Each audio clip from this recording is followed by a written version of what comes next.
The parents of the 2-year-old who died at the Cornwall Regional Hospital in St. James last week are refuting reports that the child died as a result of gastroenteritis. The parents say they're still awaiting the results of the post-mortem to know why their child died and want persons to stop posting their son's picture and associating him with any specific medical issue. All he was doing was vomiting Tuesday.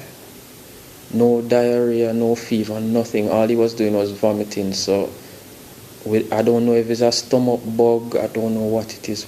All the doctor said to us Wednesday morning was unfortunately we weren't able to restart his heart. We don't know why his heart stopped. We don't know what.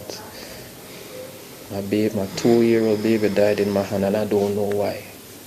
He wasn't a sickly child. He was always a happy child all over the place. And we don't even know what happened to him.